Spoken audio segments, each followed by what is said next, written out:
And so we want to thank all of you for your time and for coming. Let me begin by saying, Your Lordships, you're welcome to this press briefing on this 11th day of August 2020. We are here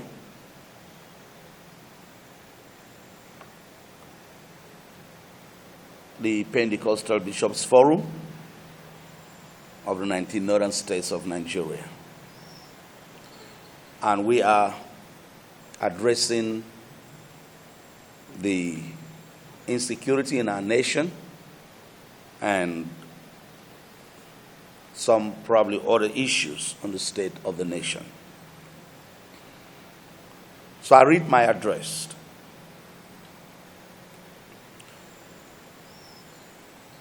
The killings in southern Kaduna and elsewhere in Nigeria must stop. An address presented by the Archbishop John Praise Daniel, the Pentecostal Prelate and Chairman, Pentecostal Bishops' Forum of the 19 northern states of Nigeria. On behalf of the Pentecostal Bishops' Forum of the 19 northern states, I heartily but pensively welcome you all to this solemn press briefing, which provides a platform for us to further ventilate the anguished and painful lamentations of the patriotic Nigerians over the incessant attacks and killings carried out by bloodthirsty armed militia, bandits, terrorists, specifically on the defenseless people of southern Kaduna, as well as many innocent Nigerians in other parts of the country. We are vociferously demanding that these distressing killings must stop forthwith and deterrent measures be put in place without further ado. The times are precarious indeed, and there is an urgent need for men of good conscience to speak up and condemn unreservedly the naked savagery and act of genocide being perpetrated daily against the peace-loving southern Kaduna people. We must move beyond rhetoric and demand decisive actions from those whose duty it is under the Constitution to protect the defenseless citizens, but unfortunately remain unmoved, unconcerned, and pretentiously undisturbed, while allegedly and disingenuously giving official fillip to the desertly act, in addition to putting forward twisted arguments and logic to divert attention from the real issues. The situation has assumed a dangerous dimension of ethnic cleansing, going by the methodical and clinical decimation of the population of the indigenous people of southern Kaduna with mindless ruthlessness. At the last count, several communities have been attacked by armed herdsmen alleged to be of Fulani extraction, while many have been killed and rendered homeless. The audacity of the recent attacks and the inaction of the relevant security formations to bring the perpetrators to justice suggest a wicked collaboration, double standard, and sabotage in certain quarters, and this gives the impression that a sinister script is being acted out to overrun the people and forcefully annex their ancestral heritage in all ramifications. This totally despicable and reprehensible. This is totally despicable and reprehensible. The inhuman satanic enterprise must be decisively crushed, and the hapless victims who are constitutionally bona fide citizens of this country must be fully liberated, compensated, rehabilitated, and protected from further acts of provocative aggression. It is opposite to state that this press conference is not to blame the government outrightly, having noted its repeated claim of working tirelessly to arrest the ugly development. Though it is lamentable that no arrest and prosecution have been recorded to date of the real perpetrators.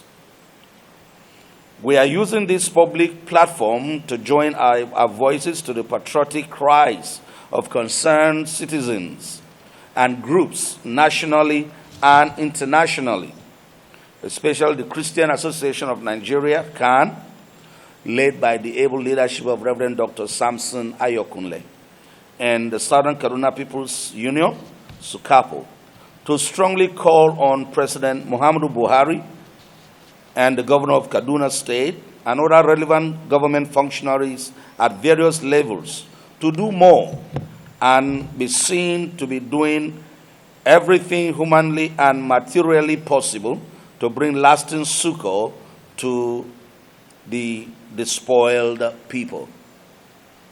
In addition, we wish to take this opportunity to proffer useful suggestions as follows. Number one, prompt arrest and prosecution of the perpetrators of the Desertly Act as well as their sponsors, whoever and wherever they may be. Two, fortification of security arrangements in the entire Southern Kaduna communities. Three, instituting a regime of structured compensation for losses incurred by the hapless victims who are still alive or relatives of dead victims, though no amount can replace a life lost.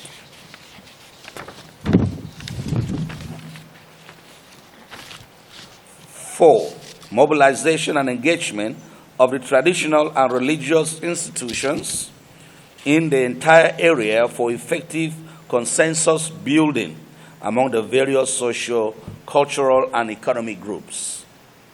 Number five, effective sanitization of the people on their responsibilities towards one another and the government, as well as the need for harmonious relationships in the communities.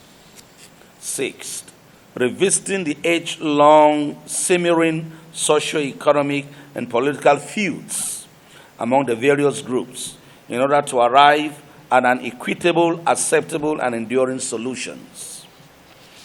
And seven, a deliberate effort by government to bring the much-needed physical and economic development closer to the communities while promoting their social welfare. The above measures are by no means exhaustive, but a determined effort to implement them with manifest commitment and sincerity of purpose should go a long way in restoring peace and tranquility to the violated landscape of Southern Kaduna. This is the time to rise up as upholders of equity and justice, irrespective of political, cultural, or social affiliations, and galvanize the government at different levels to enforce enhanced security measures across the various communities in order to evolve a well-secured environment where the legitimate aspirations of the peace-loving and hospitable people of Southern Kaduna will be allowed to thrive. This equally applies to the other trouble communities and regions of our dear country. Failure to act now may compel the people to resort to self-help and reprisal attacks, which could snowball into a conflagration of monumental proportions in terms of scope and impact. May God help our country to enjoy an enduring peace in Jesus' name. We also want to plead with the federal government to institute electoral reforms that are necessary even before the 2023 general elections. And we equally ask that the forthcoming Edo elections and Ondo State should be credible, fair, and the involvement of the materialization of our elections should be hereby stopped henceforth. And the vote of the people should be allowed to count. And violence must be avoided at all costs, and the elections to be free and fair. And lastly, we'd like to thank the federal government on their effort on the COVID-19 and the fight against the coronavirus. We as church leaders are very optimistic that this coronavirus will come and go just like any other one. But while we are praying and waiting in faith for God to answer our prayer and render the coronavirus over, we ask that we obey all the non-pharmaceutical protocols of washing our hands, wearing our face masks, and sanitizing our hands, and keeping to the social distances. And please, let's do everything to obey the government laid down rules. Some still argue that the COVID-19 is not real. But I want to say that the highest joke any man can do is to joke with the lives of people. So even if you don't believe that COVID-19 is real, look at the people that have died as a result of COVID-19. Either close friends or people from even the government of our nation who have died, or relatives that have died. So please, let's do all we can to obey the non-pharmaceutical protocol and ensure, as we pray too, that God brings to an end this coronavirus pandemic that has ravaged the whole world. Vociferously demanding that these distressing killings must stop, whether it is in Katsina or it is in Borno, in Yobe, whether it is in Jigawa State or in Benue State, whether it is in Bayelsa, whether it is in Lagos, wherever these killings are, or in Imo State, in Cross River State, wherever they are found must be stopped. So we're not just talking about Southern Kaduna. Maybe the Southern Kaduna was more pronounced because they have been under attacks for a number of weeks now, and innocent people being killed on a daily basis. And for the courage of the AK-47, we definitely encourage government to do the needful. They know. And the surprising thing is that there has been a 24-hour curfew in the whole of Zango local government and which other local government now? 2 local governments, Zango inclusive. But while other people are still locked down, these killers still find their way to those communities. How come the security operatives are not able to stop them from going to kill innocent people? And still in the midst of the lockdown, they still find their way to go and kill these innocent citizens. So this is our concern and this is our worry, which we believe must stop. And the government should arrest those with AK-47 or sophisticated weapons that are killing innocent citizens. And if the government does not do that, well, the helpless citizens will have no choice but to resort to self-defense. And when that is done everywhere and everybody picks up weapons for self-defense, it may throw the country into chaos. So the government is definitely needed to do what is needful and to do the right thing, to stop the carnage, and so we can have peace in our land. Looking for solution and they're looking for answers. So if they had mentioned that, it's out of the desperation of the situation. But we are still hopeful that there will be answers. We are still hopeful that the authorities will do what is needed to be done to keep Nigeria one, the task that must be done, as Gowon pronounced during the Civil War. So I think those statements are coming out of desperation.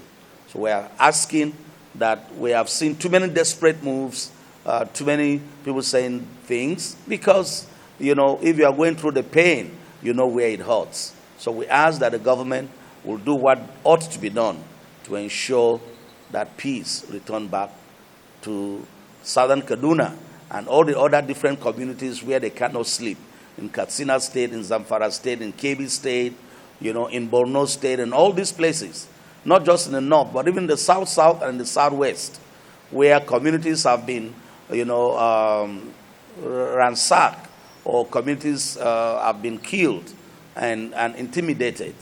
So I think the government has the capacity to be able to handle every insurgency and handle every militancy and handle everything that is contrary.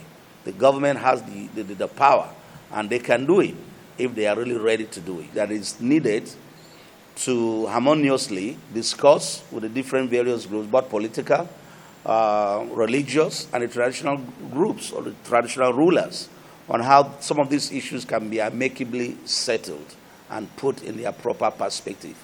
We are still in dialogue and talking with the various groups, and especially the religious groups, I mean, especially the traditional rulers, and making everybody see the need to live in peace. I grew up as a young child in the north to meet Fulanis in my backyard. Yes. And we all lived together, and we all had all things in common. So we wonder why it should be now that we're having these agitations. And the truth is, it's been said that most of the people that are perpetrating this wickedness are not even Nigerians. They are not even herdsmen that are from this country. So, but the people that have been with us, that have been Fulanis, have been peace-loving, and I'm married to a great-granddaughter from a Fulani family. My wife's great-grandfather was Fulani, and all of that. So we've not known all these agitations, and it's not every Fulani that is evil. We have Christian Fulani fellowships, you know, who are Christians, though they are Fulanis. So the question is not just about Fulanis, but the bandits and those who are perpetrating these wicked acts. Either they are sponsored or they are doing it on their own, we don't know. But I think we believe that the authority has enough capacity to contain this evil and let peace return back to our communities. Thank you so much. Praise God. Well, if I understand your question clearly, you said, what can the government do? The primary responsibility, by the way, I'm Bishop Timothy Kume from Benue State. The primary responsibility of any government is the protection of lives and properties. And if any government fails in this, the government has failed woefully. So what the government needs to do is to step up in their game. If there is a need to change the service chiefs, as some people suggest, or any other step they can take to improve on the security network of the country, they should do that, and do that quickly. Because like our Papa said, people are becoming very desperate. We are closer to the people than any other person. People are becoming very, very desperate all across the nation. And so the earlier the government steps up her game in providing security for the lives of the people of this country, I think the safer and the better for us as a people. I said it before, I'm Bishop Timothy Kume from Benue State. I think the issue of insecurity in Nigeria has gotten to a dimension that other measures have to be put in place. I suggest that the government should arrange a Truth and Reconciliation Committee. We have representatives at the National Assembly, yet all of these things are happening. And I want us to understand very clearly that this issue is not just a matter of the federal government alone. We have skirmishes in some other states, like we have the Tiv crisis in Benue State going on right now. These issues are getting to a point that this notion is boiling, to a point that there will be a lot of issues that we cannot contend with. And so if we can sit together and really ask ourselves, what are those things that are making us drift apart as a nation? If there is anything we can do in that regard, these things can come out from that reconciliation committee or whatever name it can be given to.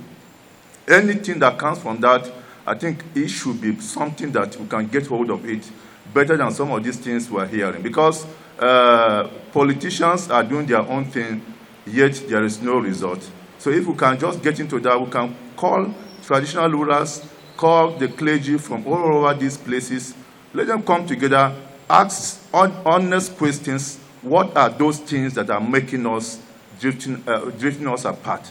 Let us see how we can put these things in their various perspectives, so that we can have a sustainable nation and then have enhanced national security. Thank you so much. I'm here in Abuja, and by divine provision, by divine grace, I come from the volatile area, that is southern Kaduna, where the killing has been on. Not just recently. Since 2014, we have had incidences of killing over and over. Some days, people will be killed over 100, 50. My very concern is, what concern has the government done to vindicate herself as a government? Because if the government does not show that it has a responsibility to cater for the citizens, it is right for the citizens to begin to suspect that the government are complicit to what they are going through. Right now, on a daily basis, people are killed. The killing happening in southern Kaduna, where I come from, suggests that we don't have a government. The killing fields have not been visited officially by the government that be, whether at the federal level or at the state level, to give the people that are being killed confidence that they have a government. I believe that something needs to be done. The government is the government of the people. Whether you are voted by them or not voted by them, if you are a government, you govern the entire people, and the whole people belong to you. We don't want a situation where some people will begin to think as if, okay, they are not part of the nation. That is what is precisely happening in southern Kaduna. In a lockdown, how will it be that somebody will penetrate and kill people, not once, not one day, not 2 days, but day after day? Nobody has been apprehended. It is very sad. What is the way forward? I believe the first way forward is that the government should be very sincere. They should be very, very sincere and convince the people of southern Kaduna and other volatile places that really they are government for them and they need to give them the security that they desire. Because from the things that we see and hear, before the killing, some of the places, villages, they are visited, they are combed. If they have den guns or anything, those things are taken away. And a few days after that, attacks will come. And people are massacred mercilessly, as if they don't have anything. I want to also talk to you, the press people, too. Because it is like the publicity is just majorly on the social media. Very few press houses take those responsibilities. I remember one time like that. In my very village, I come from Marwa. I come from Marwa. In a day, 140-something people were killed. in one day. That is why I'm talking, and I'm a little bit bitter because it has touched me very, very directly. Surprisingly, something happened in another part of the north where about 5 people were killed. The media covered that one. The one where 140-something people were killed was not covered by the media. And when we think of this thing, we think that there is some form of complicity on the part of some people. What is the way forward? I want to appeal to the government to be sincere. Be sincere in the approach to these security situations. If the government are sincere, I believe that it can be handled. And I also want to appeal to the press to please cover this massively so that everyone will know what is going on. The truth is that even as we are having the press conference now, you'll be shocked to know that there are some schemings and some people are under another attack.